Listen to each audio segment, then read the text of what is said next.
It's time for the Onyx News. Extraterrestrials, time anomalies, dimensions, remote viewing, UFOs, UAPs, and USOs, ghostly encounters, abductions, Bigfoot, and more. Your end of the week news source for everything unexplained. Here is your host for the Onyx News Podcast, Margie Kay.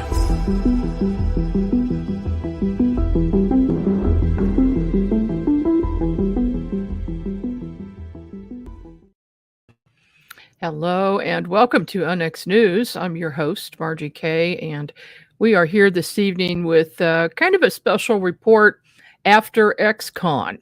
And we had a really good conference, fantastic speakers, and everything was recorded, by the way. So if you want to see the conference, those files will be up in the next week. So just go to onyxnetwork.com and you'll be able to see the videos. And thank you so much to Walt Emmerich, our senior videographer, for doing the videos and the editing on that. So we really appreciate it. Just for those who were not on site and also did not participate in the ghost hunt and didn't have any experiences on site, we are going to delve into that this evening because we had some very strange things happen while we were there. And so the location of XCon, of course, this was our banner. It was October 11th to the 13th in Springfield, Missouri, and was held at the Oasis Hotel and Convention Center. And this is the front of the building. That's what that looks like. It's really huge place. And they have very nice rooms. The hotel and convention center are just top quality, top notch, fantastic place. But last year, for the conference last year, several of us witnessed some very odd things going on. And towards the end of the conference, or actually after the conference was over, I actually went to hotel staff and I said, have you ever had any paranormal things happen here? Because we had a lot. And they said, oh, yes, this place is very haunted. And I'm like, okay. So the information they gave me was there was a little girl and there was a man named Carl who they both probably came from the hotel next door. One, they think Carl was like a bellman or something and, kind of played tricks and things on people. But what we experienced last year was people were seeing shadow figures and they were seeing shadows on the ceilings going across the stage, full-bodied apparition walking through doors and then going back into the kitchen area. And then at one point during my talk, I was talking about my book, Winged Aliens. And when I got to the part about Mothman, a Mothman presence, I felt a presence to my left behind me of a Mothman, and my computer quit working and it froze up. Well, Michelle Roos came over to me and she says, do you know there's a Mothman standing beside you? And I said, yes. And so she sprayed me with this special spray that she made, and it's Riverside, Iowa Paranormal. This is what her spray looks like. It's some special stuff, and it actually wards off negative energies. And so that the Mothman backed off and my computer started working again. So when I'm done with my talk, I got off the stage. I felt its presence behind me again, only a little bit further away, was following me around. And Eric with Hopewell Farm CBD came over and put 3 drops of CBD oil under my tongue. A few seconds later, I felt the Mothman presence leave and go through the kitchen doors and was gone. And I have not seen him since. And that's a good thing. So my theory was that the spray and the CBD both had super high energy, super high frequency, and that the negativity of that, the Mothman could not stand that, and it left. So we even I had some anti-Mothman t-shirts made, and now they make anti-Mothman CBD at Hopewell Farm. And so it's kind of a joke, but kind of not, because at the end of the conference, we were cleaning up. This is last year. My brother sees an ancient spear coming down the hallway right at him, and like it was going to hit his eye. So he turned his head, and it actually hit underneath his eye and deflected off. And he dropped everything. And I looked over. I said, "What happened?" He says, "The spear hit me." And you could see this huge red welt under his eye. And Jim Koala was standing right next to him, and he witnessed this as well. And I thought, that is the most bizarre thing I ever heard. But it gets even weirder, because when we left the next morning, we left early in the morning, we needed to get gas in 2 of our vehicles. So my husband pulls off to the side. My brother and I pull our vehicles up to a gas station, and we're getting gas.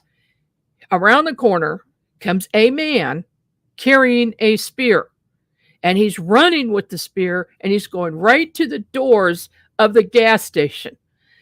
And I looked at that. I said, "Let's go." So we stopped pumping gas, and we got the heck out of there. I don't know what happened, if anything, but we didn't want to hang around to see it. And we thought that was a very strange experience. I've never seen a man running with a spear in my life, much less in a busy area in a gas station. So that was last year. So this year, things got weirder. And I'm going to bring Dan Terry in right now. Hi, Dan. Hi, Margie. Hi, everybody. Thanks for joining us. Glad to. You spoke at XCon both years, and you had a table both years. Can you tell us a little bit about your experiences last year and then this year? Having been doing this for so many years, I've seen shadow people, shadow creatures. I see them at night, driving down the street. I have seen them in the daytime. It's not that big a deal. It's not a shock to me. This was. You had me back in the back. I was directly in front of the stage, but back by the wall, and I could see everyone talking, everything going on.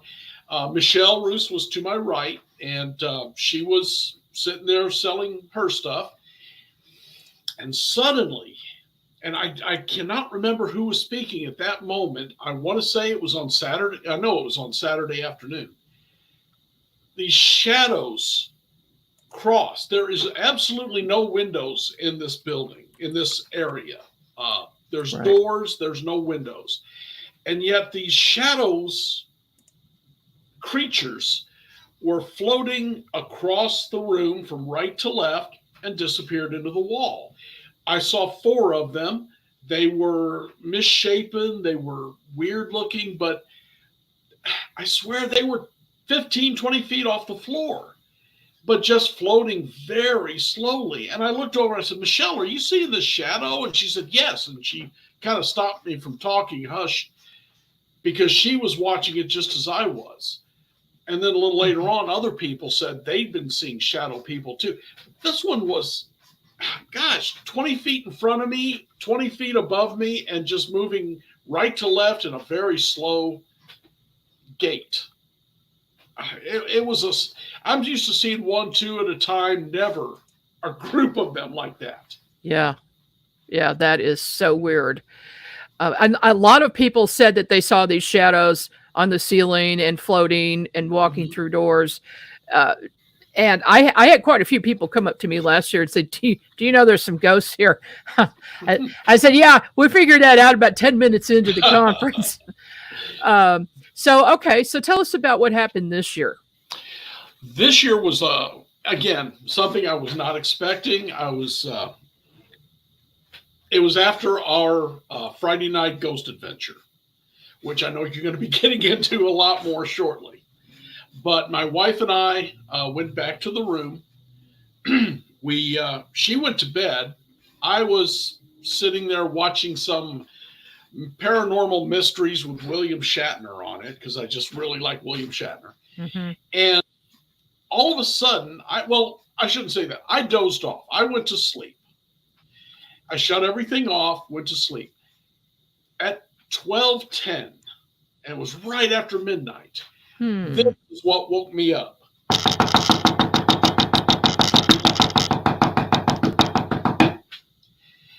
I woke up, I heard the last 20 of them. And guys, I'm a police officer. I count shots. So I was counting them in my head, and I heard 20 of them for sure. And it was, if I took a wild guess, it was on my wife's side of the bed, maybe 8 feet up. It was like somebody was standing up, reaching up, and beating on the wall. Mm-hmm. It stopped. And I'm thinking, okay, then something's going on with some neighbors. And within 10 seconds, low to the floor, like it was straight down from where I heard it before, I heard 12 of them. And this time I was awake. Wow. 12 knocks down by the floor, and it was like a lower pitch. This was I know it was high, but it was also a higher pitch than the lower knocks. Maybe they were hitting a stud or something. I don't know. So I'm thinking, all right. And I actually told my wife the next day, are you signaling somebody in the next room? Because, hey, my husband's asleep. I don't know. It was on her side of the bed. And she doesn't wake up in the night. She was out of it. She was asleep. And so I didn't say anything to you. But on Saturday night, after the party, I went down to the front desk and I asked the lady there, and her name was Isabella. And I said, can you tell me, and I don't need names, I'm in this room, and I want to say it was 239. I said, who's in 240? Is there somebody in 240? I don't need a name. I just need to know. If someone's in that room, I'm going to shrug it all off. She said, well, let me look. And she gets in the computer and said, there's nobody in the room next to you, 240. Let me check 237. And she gets on there and checks again. Because there's nobody on either side of you. Let me check one more thing. And she goes and gets on another computer. And then she said, there was only one other room in that section with anybody in it. And that room was on the other side and about 4 rooms down. It was like 232 or something. But Isabella said there was nobody else in that area that could have been making that sound. And I explained to her what I had heard. And she said, I can't tell you. But no, there was nobody else in that entire wing except one on the far end on the other side. So now the next night, we heard other stuff. That night, after I talked to her, but there was a kid's ball team, and I heard mom drag 3 boys out about 1 a.m. and yell out. That I can understand. What was making that knocking? I have no idea. There was, again, nothing. One up high, one up low, like they were playing games. What's odd about the knocking is that in a lot of paranormal cases, people who experience paranormal activity, they will talk about knocking. Mm-hmm. And, I'm going to bring Linda Eastburn in right now. Hi, Linda. Hi. Thanks for joining us. Thank you. Good. What do you think about the knocking that Dan heard at the hotel? Well, the weird thing is, my sister was staying there in the hotel, and until you mentioned this, I'd forgotten about it. But she said about 3 a.m, she heard the same thing. It was like a knocking. She thought, well, is that at the door? Where is it? She didn't know for sure, but it was this like rapid knocking. And then it was about 2 hours later, same thing. It was like this knocking, and no one was at the door. There was, it was real early in the morning. The first one was around 3. Second one was around 5 in the morning.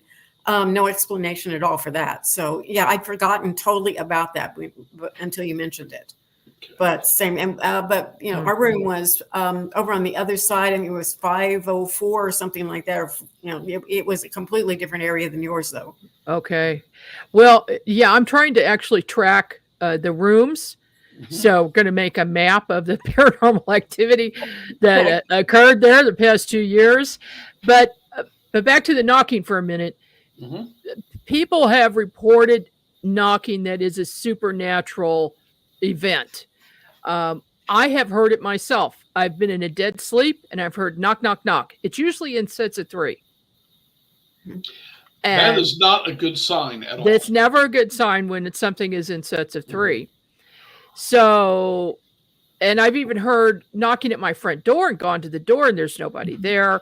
And lots of people have said the same sort of thing. So I wonder if whatever is maybe fifth dimensional, interdimensional beings, if they find that is a way to communicate. Well, through my years of doing this, I have heard them go, or I have never heard them beat on the wall the way this one did. I've never heard them do more than 2, maybe 3 knocks, which worried me, but nothing happened. I have never heard them beat 20 times and then respond with another 10 or 12. Well, that just goes to show that whatever this, I think that it is this particular entity that we discovered there that is very big and very powerful and very dark. And so I'm thinking that would have enough power to do something like that. Maybe to get your attention, Dan, because of your experience as a police officer. Linda, I'm not sure what the reason might be, but we really need to dig into this further because our investigation on this has just started. We thought we were going to last year, everything that happened was relatively harmless. Yes. And it wasn't very scary until the last day when my brother actually got physically touched, and injured a little bit. Not terrible. So we thought, well, yeah, this would be a great place to come back to and do paranormal investigation and have focus on the paranormal. But now after the fact, I am rethinking, maybe that wasn't such a wise decision because I really feel like we woke something up that's very dark. And so what I'm going to go, Linda, did anything else happen to you or anyone you knew? Not in the room. And this was right after the ghost hunt that we did. Now I had to leave early from the ghost hunt. I was there for about half of it, but my family was there, 3 members of my family. And my sister didn't experience a lot at the ghost hunt, but it was right after that these knocks happened during the middle of the night and in the room. My niece and my great niece were there though. And, they saw some things, some shadow things, possibly.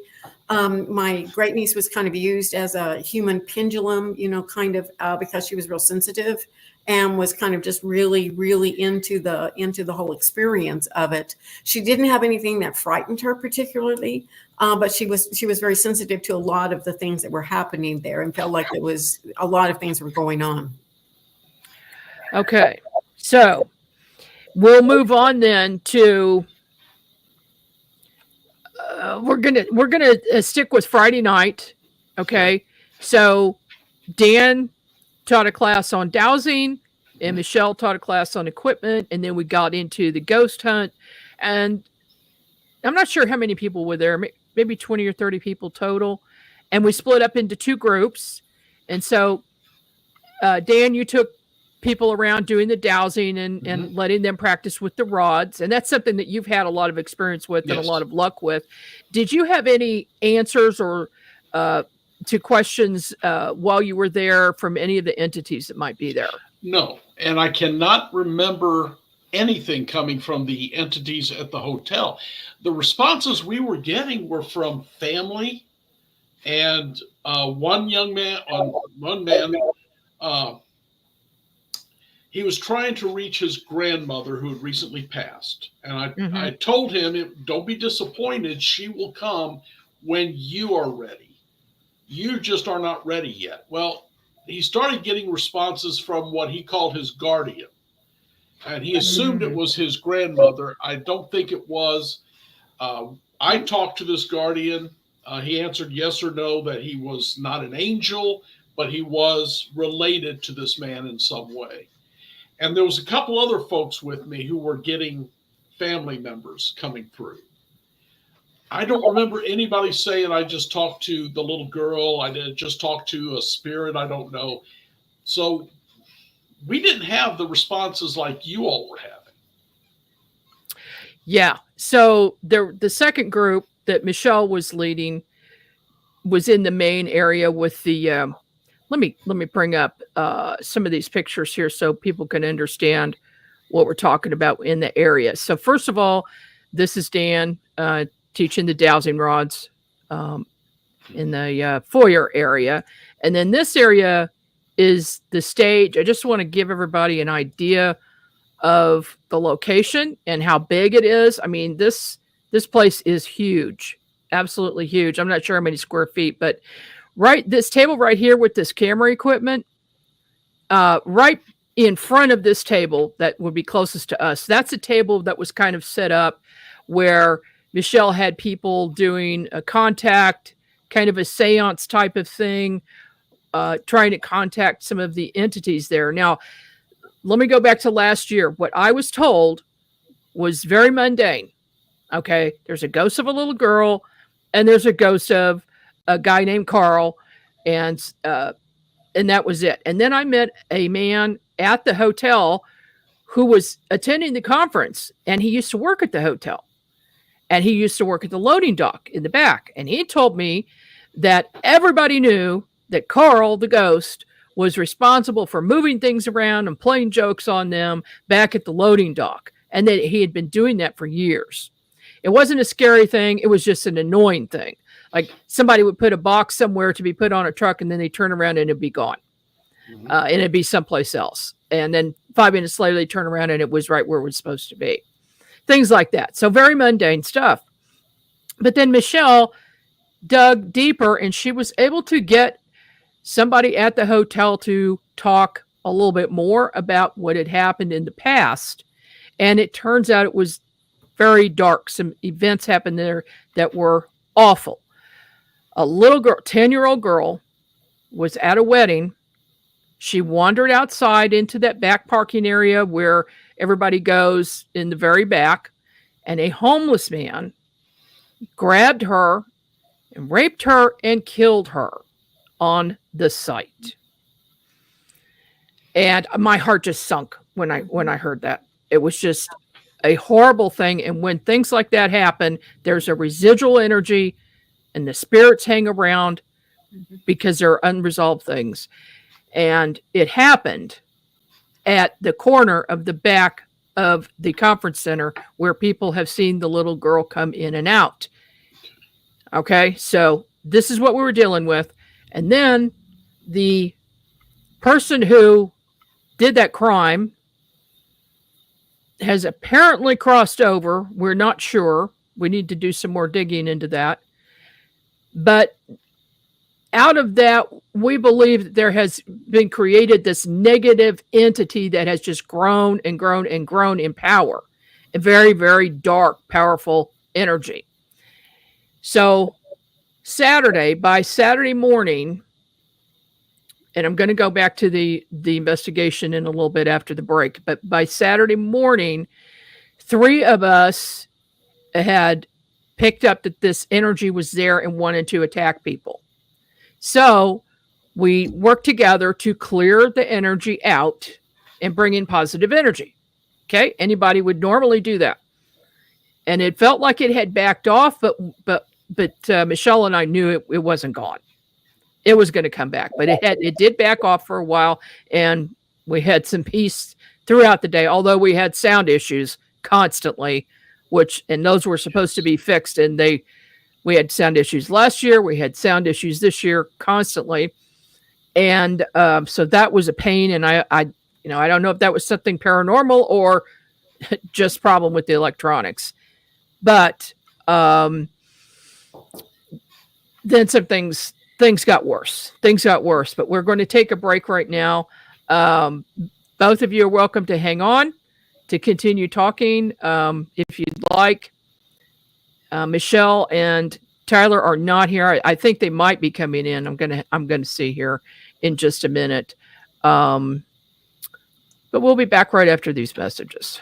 The Onyx Network presents a health and wellness spiritually based brand of hemp-derived CBD products made by Hopewell Farm in Harrogate, Tennessee. We apply our Cathara energy work with all of our plants and products. Our products made in small batches with only 2 ingredients of pure hemp, full-spectrum crude oil, and coconut-derived MCT oil. Third-party lab tested for potency and legal THC levels with 6 strengths of 1 ounce oil to choose from. Know what you're buying and get what you pay for from Hopewell Farm. Applied directly to a specific area, Hopewell Farm topical salve in 1 ounce and ½ ounce sizes made with pure hemp crude oil, comfrey extract, and all natural ingredients. Find the Hopewell Farm link and coupon code on the Onyx Network website at onyxnetwork.com. That's onyxnetwork.com.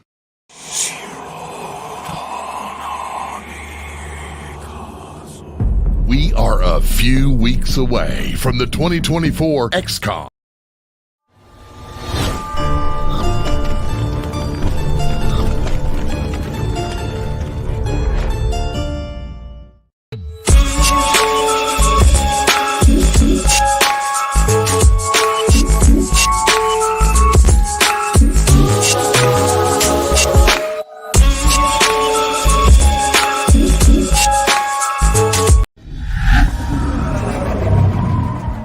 Have plans for Halloween yet? Wanna hang out with us?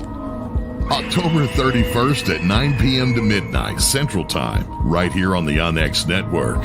You can join us for a super spooky evening with Margie Kay and myself as we tell some spooky stories and interview Onyx show hosts about their real paranormal encounters. Listen on just about any radio app like paranormal.radio or TuneIn. You can watch us on Facebook or YouTube or Rumble or even Twitch. That's Halloween night at 9 p.m. Central Time, 10 p.m. Eastern, right here on your Halloween connection, the UnXNetwork.com.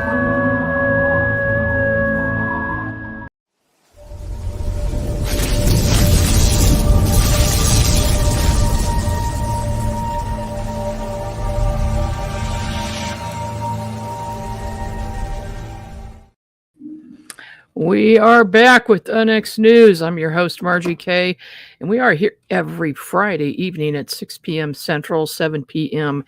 Eastern. And, of course, you can join me or any of our shows on all digital radio apps.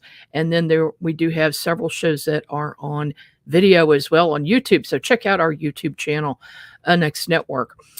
Tonight, we are discussing some very strange things that happened at the Oasis Hotel.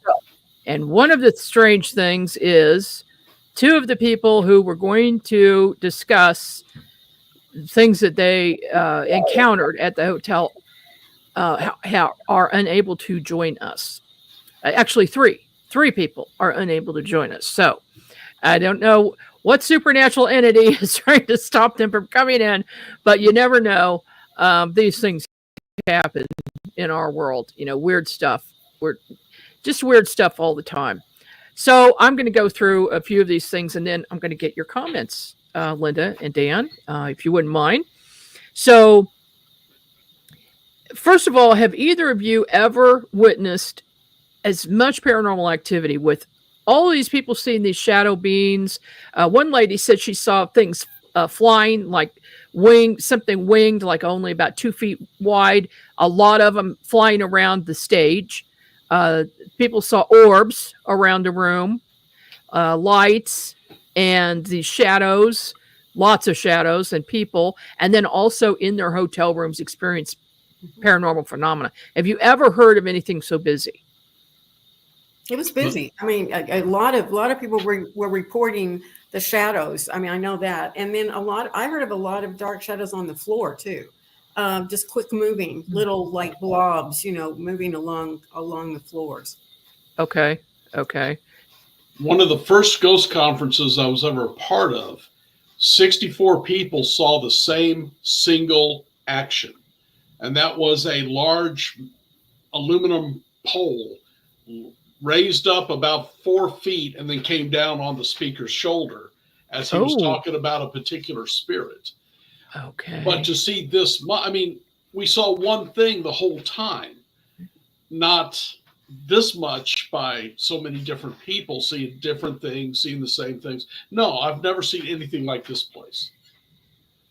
Yeah. I've But been in haunted places, but this is terribly haunted. yeah, and there were so many people there that were well versed. You know, they kind of knew what they were looking at, and kind of knew what to look for too. So I think that helped. You know, because they were aware, you know, of more things than some people, you know, would have been. But there were a lot of people there that were really interested in the ghost hunt that happened Friday night. I know, and a lot of people really had a lot of experiences during that time. So I don't know everything that happened throughout the entire ghost hunt, only the part that I was involved in. And nothing was really going on until the last 20 minutes is what it turned out to be. So there was a lady, she was standing near the corner where the little girl has been seen. And she had this rabbit, stuffed animal that she was holding. And there were 2 other people there. And then I walked over and I saw a little girl walk in through the corner and walk right into this lady. And then I heard her say, "Where's my mommy? Are you my mommy?" Mm-hmm. The little girl said that. So then nothing else happened. And then I had given Dan and Michelle a walkie-talkie to keep in contact with me because that place is so huge. I thought if something happens, we'll just walkie each other and radio each other and, go to wherever that is. So nothing was going on. I took Dan's and mine and I put them on the DJ table. And then I walked over and was talking with Michelle. And all of a sudden, a voice came through her walkie and it sounded like a little girl's voice. Wow. So we set up a communication with the walkie-talkie. And at one point, I had turned off the other 2. The other 2 came on by themselves and started making noise. So I grabbed them and I put all 3 of them on the table and they were all on. And at one point, so we heard the little girl's voice. People asked questions. She responded. Now, there was another voice coming through once in a while that sounded like an adult, and it was sounding like it was crossover feed from another set of radios, maybe, from the hotel or whatever. But, and those walkies have a 3-mile radius, so they could easily have picked something up, right? But those were adult voices, and then there was the little girl voice. And she did something else. So I'm going to play this because at one point, I heard the name for the mother as Caroline. And someone else got like a nickname for Caroline. And then Michelle heard the name Heidi for the little girl. And this is a real short clip, but this is what happened. That's it. I was just getting ready to ask that very question. Is your mother's name Caroline? And it just shut off. That's it. Did it die? Did it go good? I think that's the answer. I don't know. Shut it down. You might have to raise your volume. Unless it died. No, it didn't die. It's on. Oh, nice. Then you asked it to turn off the buzzing, and she did it. Oh my goodness. Okay. I cut that off too soon. I'm going to have to go back and do that, and then I'll add this in so everybody can hear it. What happened was there was a static coming through the walkie-talkie, right? As they do. Well, Michelle asked the little girl to turn it off, to turn off the static. And she did. As soon as I asked the question, "Is your mother's name Caroline?" She turned off the walkie, like that static, as if it was an answer. So I went over to it. It was on. The other two walkie-talkies were silent. It was only coming through the one. So Dan, you have a lot of experience with radios. Is that possible when you're all linked on one channel to only come through one? No, but if you notice, that happens with EVPs a lot, where there's 3 recorders, but only one gets it. Or same thing. I do want to mention, though, that what did happen, because you gave me a fully charged radio, I hooked it on my belt, and like I said, we were doing other things. It wasn't related to the little girl or anything. I didn't bother calling you about it. You came to me, an hour later, and said, why aren't you talking? Because there was things going on. And my radio was completely and totally dead. You took a dead radio from me because it was gone. But I don't know if you put it back in the charger on the desk. No, so I didn't. That's one reason why that one didn't come across. But the other two, if it was a radio that happened to be on the same frequency and a 2-mile radius, should have come across both the others at the same time. Yeah, they were sitting right next to each other. So I know they were on. They came on by themselves, and I don't know what the charge was. I didn't think about looking at that, but they stayed on the whole time, and I had to turn them off when we were done with everything. So we did get some verbal answers. Yes. She turned it off. We asked her to turn it off, and she did, the static. So, I mean, there's evidence there that there's something going on. Not to mention that the psychics were all picking things up. So you got a room full of paranormal investigators that are looking for things paranormal, like you said, Linda, and psychics as well. And so that is it's a recipe for things to happen. And they did. So since Michelle and Tyler are not here, I am just going to give a synopsis of the rest of the story. First of all, Martha Hazard Decker was a speaker. She's also an ex-police officer, detective. And she was in the atrium with her friend. And this is during the day, in the afternoon. She feels a hand grab her ankle and kind of pull on her ankle. This happened twice. And then the third time, it wouldn't let go, and she had to force her leg away from this unseen hand that has grabbed her ankle, and she hurt herself twisting to get away from it.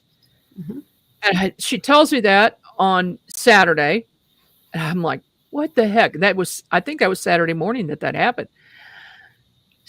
Then Sunday morning, it happened again, where she had to fight whatever it was, and this was in the hallway coming to the conference. So that's the atrium, that's the hallway to the conferences. There's just stuff happening everywhere. Okay, so that was pretty mild. Saturday night at midnight, I'm lying in bed, I'm still awake, and I start choking, and it feels like there is a rope or something around my throat, and I'm coughing and choking, and I'm starting to get a little concerned. So I decided to remote view it to see what the problem was. And I saw these like tentacles in my energy field, like long fingers in my energy field. So I followed the source, and it was coming from way, way down the hall. Well, then I heard a banging, like super, super loud banging, like 2 pieces of metal were being banged together. My first thought was, this was the maintenance. So, what are they doing at midnight in the hotel making that noise? And then it happened again and again, and it got a little closer each time. So then I'm thinking, there's kids out there doing this.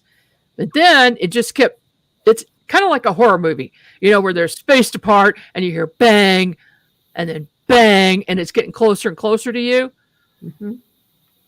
So I instantly knew it was that dark entity.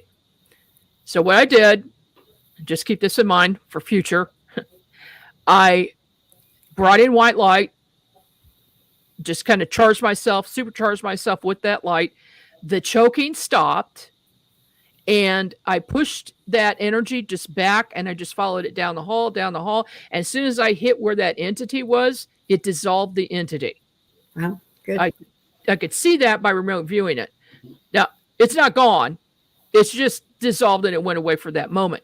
So that was a mild attack on me, but it had me concerned. And I was just hoping that nothing happened to anybody else, but it did. Friday night after the ghost hunt, Tyler was in his room, and I'm just going to tell a little bit of this. I'm going to let him tell the whole story, and whenever he wants. He started choking, and he couldn't stop. Like you. Like me, but only much worse. His dad happened to have an EpiPen in his vehicle. He thought he was having an allergic reaction to something, although he never has had an allergic reaction. But he gave him the EpiPen and called the hospital, and an ambulance came and picked him up. And they gave him something in the ambulance and saved his life. He was checking out. His dad thought he was gone. It was a very serious thing. Well, I'm going to let Tyler tell the rest of the story, but let's suffice it to say it was a very strange ambulance ride, and it was a very strange hospital that does not fit anything normal that any of us have ever experienced in a hospital. And then they released him without asking for his insurance information or anything else, only his name. Now, that is just in itself bizarre, because that doesn't happen. They want their money. Yeah. Something happened. Something big happened. And there's more involved than even we can imagine with that.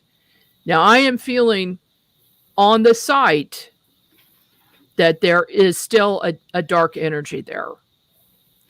So I'm going to ask Linda, especially since you're very sensitive, what are your feelings about that?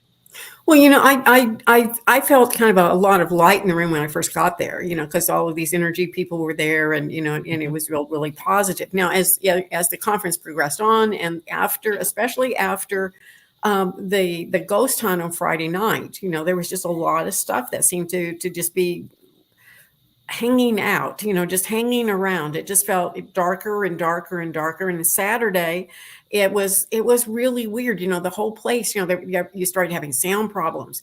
It was like, I think it was mostly on that Saturday and Sunday that, after the ghost hunt, that the sound system started doing weird things. And then the weird thing was that place got so cold. Now, it may have just been the air conditioner was on, but it was just an unbelievable temperature in that place, and everyone was, putting coats on, and I was starting to get, sore throat, and it was just like it was just a strangeness, that it would get that cold so fast in the afternoon on Saturday. I kind of felt like that had something to do with the ghost hunt on Friday night. I don't know if it did for sure or not, but I kind of sensed that something was going on. And then, of course, after hearing Tyler's story, it's like, okay, what is happening here? It's like there's some forces here that are targeting certain people maybe, and and certain people were feeling kind of weird about a lot of things. I think they were. So we've got to talk about what to do in case of a super negative energy like this. So I think each of us should just take a turn. We'll start with you, Dan. What do you suggest people do? I have not, for some reason, these real negative things have not bothered me much yet. Not like it does you all. Maybe it's because I'm not sensitive, not psychic, not open to that, or maybe it's that I'm very religious, very Christian, but I don't have that much problem with it. I just let them know, any spirit, that you can't be around me. And then, of course, if I have to, say a prayer or two, and that's it. But that's very seldom. So I'm not in the position to give much advice on this. Yeah, Okay. and for me, things don't follow me home either, and I don't have a lot of attack or anything like that. Kind of like Dan, I can go into almost any circumstance. I may be sensitive to it and feel it and see it. I might see some things. Mostly, if I see something, it's going to be a dark energy, probably. I've seen those in my house. But mostly, those are when I'm working with a client. With either intuitive work or hypnotic work, and it's like they kind of come in with them and they leave with them. So and that's kind of what I felt like at this conference. They were there, but I didn't feel a personal thing with them. Now, they'll communicate with me. They will communicate with me, but they don't. And I didn't try at this conference. I had to leave that ghost hunt early, so I wasn't even aware of the little girl and all of those things that were happening the night before until after the fact. So I didn't try to communicate with them at all. But as far as protecting yourself, I think like Dan said, just don't allow it, put your light and love out, surround yourself. I know for me, and I don't know, if this is true or not, because I haven't really seen it, but I kind of feel it a lot of the time. A lot of people see this entourage around me, and it's like these really big, dark, they're dark in a good way, guys around me, about 4 or 5 of them, and it's like they form this womb around me, kind of protecting me. And so I don't know if that is my protection force, and it's like I can go anywhere and do anything, and it's like, hey, I don't have too much negative interaction with it at all. But there's some kind of a protective force that seems to be there. So, but I know not everyone has that. I mean, a lot of people don't have that kind of energy field, and I think it's it's your personal energy field that may enable you to interact with it more. But if you just don't put up with it, just don't tolerate it, push it back with light and love, and move it out of your energy field and hold that space. Because I worked as a psychic, an intuitive for so many years, and whether it be a ghost or whether it be a human, a lot of people have like, whoa, that's, some really evil, mean, kind of spirits. And a lot of people will say, well, how in the world do you go into their energy field and read their energy field? Because that would just, kind of attach to you and be negative. So I kind of look at ghosts the same way. It's like, for me, I just, if you just go into this kind of light and love the highest you can, whether it be a really negative force that means you evil, if you can see whatever purpose or intent or whatever their needs are, whatever it might be, and just meet them where that is in a compassionate way, that seems to be some kind of a love protection. That's the best way I can describe it. And that has always been just the way I've approached it. And I never feel intimidated in anyone's energy field, nor have I ever felt terribly intimidated in a haunted house or a place, or even like a ghost hunt. It's just always felt comfortable for me. But I know not everyone has that, so that would be my advice. It's just what I've done. Yeah, you've got a team with you all the time, as I do. And in fact, when I was having the choking issue, I did call in my buddy Thor. Mm-hmm. So I called in Val Thor. Whenever I have a really serious situation, I'll call him in, and his energy is just so high that moves anything negative out. Of course, I was working as well. The thing is with me, very similar thing. I pull in white light energy, fill myself up with it, and then expand it out. And no negativity can enter that. They don't like the light. So it's a light that you visualize, but it's real. Mm-hmm. It is very real. As a remote viewer, I see people's energy field, their bubble, if you will, or their luminous egg around them, their energy. And everybody's different, but you can tell who the people are who practice doing their protection all the time and bringing that white light protection in, because it's there. And it's very visible. It's a very real thing. And I've got a couple other suggestions. If somebody's having trouble in their own house with energies coming in and they don't want them to be there, they also hate clear crystals. The negative beings hate clear crystals, and it's a really good idea to just place them around the house. And one thing I'd like to suggest is even burying 4 crystals at the outside of the house, about 4 corners, and that acts as a protective barrier. And there are some other things you can do as well, but and then also putting a nightlight on in every room, because they don't like the light. So at night you've got some light around, and that seems to help as well. So, and there's a lot to it, but like you said, the both of you mentioned you have your own power in your own space, and I do the same thing. Negativity is not going to get there because you won't allow it. Right. That's just not in your playbook, and just stop it right at the door. Right. And they'll move on. So we got some weird comments in the chat that I'm not going to put up. Yeah. Well, everybody's got their own opinion, right? And everybody has their own experiences and their own opinions, and whatever works for you is great. Everybody just use your own techniques, and just remember you're the one that's in charge, not anybody else, not any other entities. You're the one that's in charge. Right. So, well, I'll tell you what, this was a heck of a ghost hunt and a weekend experience unlike any other. I honestly don't know if we're going back there next year, but maybe. Let's just say maybe. I have to process some of this first, because I don't want to put anybody in danger.